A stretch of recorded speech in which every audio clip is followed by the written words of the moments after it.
Hello students, economics class में आज का जो वीडियो है क्लास +2 के स्टूडेंट्स के लिए मैक्रो इकोनॉमिक्स का चैप्टर हम लोग कंटिन्यू कर रहे हैं, हमारा 7th बैंकिंग।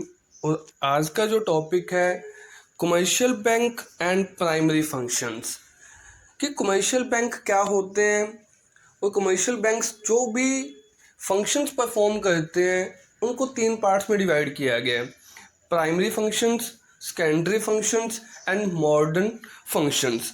तो हम लोग इस वीडियो में बात करने वाले हैं कि कमर्शियल बैंक्स क्या होते हैं और उनके प्राइमरी फंक्शंस का एक पार्ट हम लोग यहाँ डिस्कस करेंगे और प्राइमरी फंक्शंस का सेकंड जो पार्ट है वो अगले वीडियो में डिस्कस करने वाले हैं। तो सबसे पहले हम बात करते हैं कमर्शियल बैंक क्या होते हैं।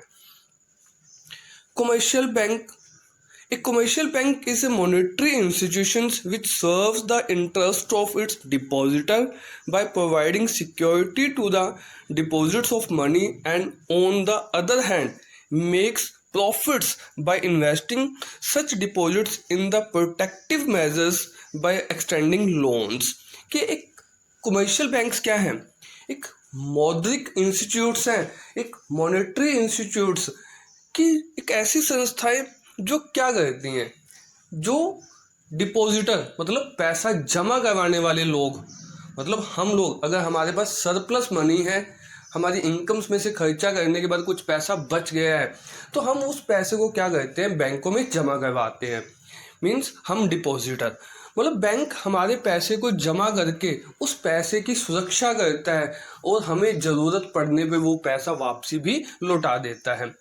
और वो बैंक जो है वो उस जमा रुपये को क्या करने वाला है, उस जमा रुपये को आगे फर्दर उन लोगों की ज़रूरतों को पूरा करने के लिए लोन देता है जो बिजनेसमैन हैं या किसी और पर्पज़ के लिए अपनी ज़रूरत को पूरा करना चाहते हैं। तो बैंक उन्हें फर्दर उन पैसा जमा पैसों में से क्या देगा, लोन देगा और ब्याज कमाएगा और उसी ब्याज में से वो बैंक हमें, मतलब हम लोगों ने पैसा डिपॉजिट करवाया है तो कुछ ब्याज हमें भी दे देगा और उस ब्याज का जो डिफरेंस होगा, मतलब जो पैसा उसे बीच में बचेगा, वो उस बैंक के लिए क्या होगी, इनकम का सोर्स होगा। Commercial banks are the most common and important type of banking institutions. हमारे पूरे देश के बैंकिंग सिस्टम्स के अंदर सबसे बड़ा जो रोल है वो कौन पे करता है, मीन्स कमर्शियल बैंक। क्यों? क्योंकि कमर्शियल बैंक लोगों के साथ जुड़ा होता है। हम लोगों ने हमारे लास्ट की वीडियो में बात की सेंट्रल बैंक की, मीन्स केंद्रीय bank, reserve bank of India हमारे लोगों के साथ मीन्स जुड़ा नहीं होता। हम directly reserve bank of India के साथ कोई ट्रांजेक्शन्स नहीं करते और ट्रांजेक्शन्स कौन करता है हम लोगों के साथ, कमर्शियल बैंक।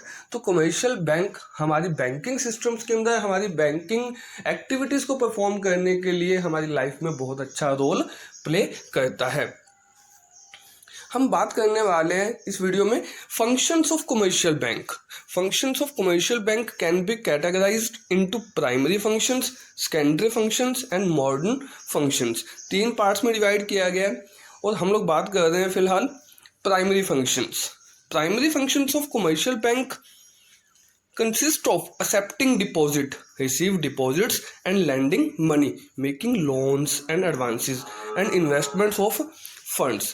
कि प्राइमरी फंक्शंस क्या है कमर्शियल बैंक के? पैसा जमा करना, लोगों का पैसा जमा करना, accept deposits and landing money, और लोगों को लोन देना। पैसा जमा करना और लोगों को लोन देना कमर्शियल बैंक का प्राइमरी फंक्शंस हैं। ठीक है जी। और हम लोग बात कर रहे हैं इस वीडियो के अंदर एक्सेप्टिंग डिपॉजिट्स, कि एक कमर्शियल बैंक लोगों से पैसा कैसे स्वीकार करता है, जमा करता है उन लोगों का पैसा किस किस वे में। The primary function of commercial banks is to accept deposits from the public. Banks maintain deposit account for their customer and convert deposit money into cash and vice versa. कि जो कमर्शियल बैंक का primary function है वो लोगों से पैसा जमा करना है और उन लोगों का पैसा जमा करने के लिए बैंक क्या करता है, हर एक कस्टमर का, मतलब हम लोगों का क्या करता है, अकाउंट खोलता है और उस अकाउंट में वो पैसा जमा हो जाता है और जब चाहे हम उसे कैश में कन्वर्ट करवा सकते हैं। Bank accept money from the public by receiving deposits by way of different accounts. कि जो कमर्शियल बैंक है वो लोगों से जो पैसा जमा करता है वो एक अलग अलग तरीकों से डिफरेंट वेज में लोगों का पैसा जमा करता है। वो डिफरेंट वेज क्या है उस पर हम लोग बात कर रहे हैं।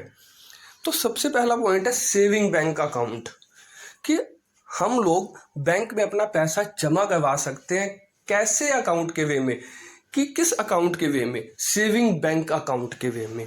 Saving bank account is useful for the person who deposits money by small savings. अगर कोई भी पर्सन अपने इनकम्स में थोड़ा थोड़ा पैसा बचाता है तो वो उस थोड़े थोड़े छोटे अमाउंट को क्या कर सकता है, बैंक में जमा करवा सकता है। In case of saving deposits there are certain restrictions on the number of withdrawals और on the amount that can be withdrawn by per week. अब ऐसा नहीं है कि आप बैंक में जाओ, 50 रुपये आपने जमा करवाए, थोड़ी देर बाद आप बैंक से फिर वापसी लेने चले जाओ। आप दिन में ऐसा ही करते रहें, कभी 100 रुपये दिए, थोड़ी देर बाद पैसे लेने चले जाएं, ऐसा नहीं होगा। कुछ रिस्ट्रिक्शंस होती हैं कि आप पर डे में सेविंग बैंक अकाउंट में कितने ट्रांजेक्शन्स कर सकते हैं, आप कितनी बार पैसा जमा करवा सकते हैं या कितनी बार स्मॉल अमाउंट में पैसा विड्रॉल कर सकते हैं। Generally, the bank account holder can withdraw money twice a week from such account। कि जो अकाउंट होल्डर होता है, मतलब हम लोग अपने बैंक से पैसा विड्रॉल कर सकते हैं विद इन वीक के अंदर 2 बार। बट ऐसा नहीं है, अलग अलग बैंकों के अलग अलग रूल्स हैं। ए minimum balance of ₹100 should be maintain and if cheque book facilities allowed. कि अगर हम लोग बिना चेक बुक के कोई अकाउंट खोल रहे हैं तो मिनिमम कितना अमाउंट रखना होगा। अगर चेक बुक विद हम लोग ले रहे हैं किसी बैंक से अपने सेविंग अकाउंट के लिए तो हमें मिनिमम कितना बैंक अकाउंट में बैलेंस रखना होगा। The minimum balance should be 1000 on their saving account. The rate of interest in such account is comparatively less than other accounts. ऐसे अकाउंट के अंदर जो अकाउंट होल्डर मतलब डिपॉजिट करवाने वाले पर्सन को जो इंटरेस्ट मिलता है वो as compare to other accounts क्या होता है, कम होता है और नॉर्मल रेट ऑफ इंटरेस्ट हमें मिलती है। तो हम अपने बैंक अकाउंट के अंदर बैंक में जो पैसा जमा करवा सकते हैं उसमें सबसे पहला वे है सेविंग बैंक अकाउंट, कि आप थोड़ा थोड़ा अमाउंट जमा करवा सकते हैं अपने बैंक्स में जो नॉर्मल अकाउंट खोले जाते हैं। सेकेंड अकाउंट है हमारे पास current account. Current account is running account which is continuously in operation. In this account money can be deposited many times on the same day. इस अकाउंट में सेविंग बैंक अकाउंट से कुछ बात डिफरेंट है कि आप इस बैंक अकाउंट में जितनी बार चाहे पैसा जमा करवा सकते हैं, जितनी बार चाहे वो पैसा विड्रॉल कर सकते हैं। Similarly, withdrawal can be made by the account holder many times on the same day. Usually, a bank does not allow any interest on this kind of deposit because bank cannot utilize this short-term deposits. This type of deposits account is generally opened by business people for their convenience। कि इस account के अंदर bank saving bank account की तरह हमें ब्याज नहीं देता, क्योंकि बैंक उस पैसों को अपने डेली रूटीन्स के वर्क्स के लिए जमा ही नहीं करता, क्योंकि उन्हें पता होता है कि सामने वाला पर्सन अकाउंट होल्डर जिसने भी करंट अकाउंट खुलवाया वो जब चाहे पैसा वापसी लेने आ सकता है, तो उस पर ब्याज नहीं मिलता। इस तरह के जो अकाउंट है वो मोस्टली कौन खुलवाता है, बिजनेसमैन। अपनी कन्वीनियंस के लिए, अपनी ज़रूरत के हिसाब से पैसा आ रहा है, वो बहुत ज़्यादा अमाउंट अपने पास रखना नहीं चाहता, वो बैंक में जमा करवा देता है।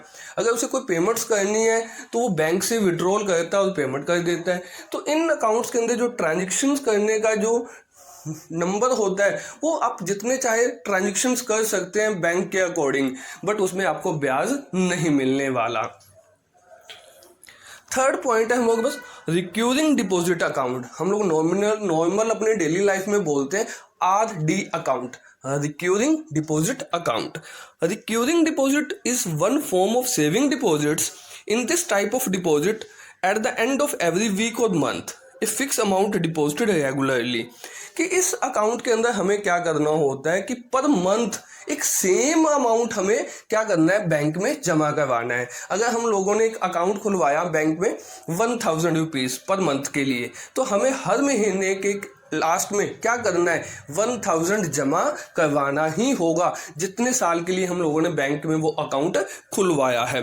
The amount can be withdrawal only after specified period, but उस पैसे को हम जब चाहे विड्रॉल नहीं कर सकते। उस बैंक अकाउंट में जो पैसा जमा हुआ है हमारा रिक्यूरिंग डिपॉजिट अकाउंट के अंदर, वो हमें 5 साल बाद या एक स्पेसिफाइड पीरियड के बाद ही वापसी मिलेगा।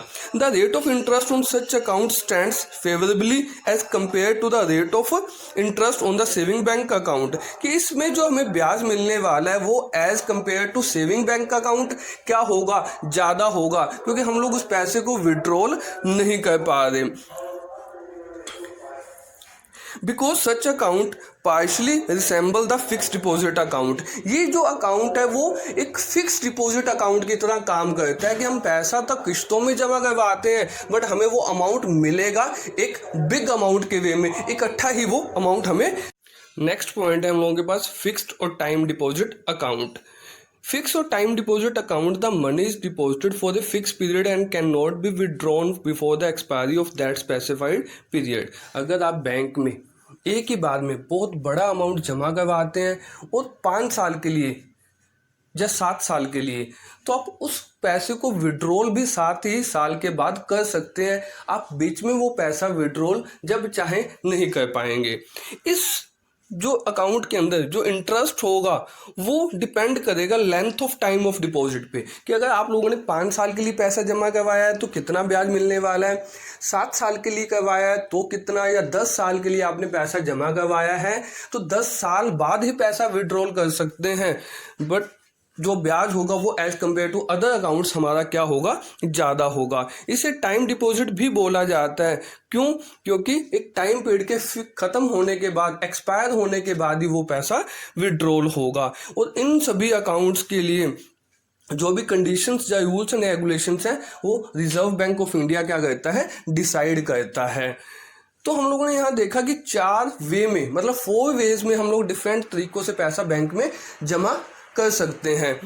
सेविंग बैंक अकाउंट वे में, करंट अकाउंट के वे में, रिक्यूरिंग डिपॉजिट अकाउंट के वे में और फिक्स टाइम डिपॉजिट अकाउंट के वे में। तो हम लोगों ने यहाँ वीडियो में बात की कमर्शियल बैंक क्या है और कमर्शियल बैंक किस तरह के फंक्शंस परफॉर्म करता है।